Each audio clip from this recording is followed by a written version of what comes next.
আসসালামু আলাইকুম রহমতুল্লাহ। সবাই কেমন আছেন? ভালো আছেন? একটা জিনিস দেখলাম আজ থেকে ফেসবুকের মধ্যে অনেক বেশি সোশ্যাল মিডিয়া ঘোরাঘুরি করে যে নাহিদ ভাই ইংলিশ জানে না। হ্যাঁ, নাহিদ ভাই ইংলিশ জানে না, ওইটা নিয়ে অনেক কথাবার্তা চলতেছে। ওইগুলা দেশ চালাইব কেমনে ভাই?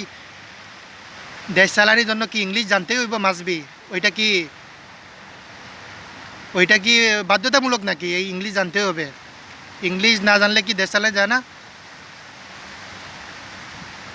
ভাই? দেশ চালাইতে হইলে আপনার দেশপ্রেম থাকতে হবে, ঠিক আছে? দেশ চালাইতে হইলে আপনার দেশের মানুষের প্রতি ভালোবাসা থাকতে হইবে। দেশ চালাইতে হইলে সুর সুট্টা বদমাশ লোপট ওইগুলা তো বাঁচিয়ে থাকতে হইবে, ঠিক আছে নি? ওইগুলা ওদের মধ্যে আছে। ইনশাল্লাহ ওরা দেশ চালাইব, ভালোভাবে চালাইব ইনশাল্লাহ। আল্লাহ যেন তাদেরকে তৌফিক দান করে। আল্লাহ তাদের কাছে আছে, ঠিক আছে নি? আল্লাহ তাদের সাথে আছে। আল্লাহ কোনো সুর বদমাশ লপট খুনি সন্ত্রাসী ওদের সাথে আল্লাহ নাই, ঠিক আছে নি? আল্লাহ বলছেন আমি সবসময় ন্যায় পরায়ণ মানুষের সাথে থাকি, ঠিক আছে নি?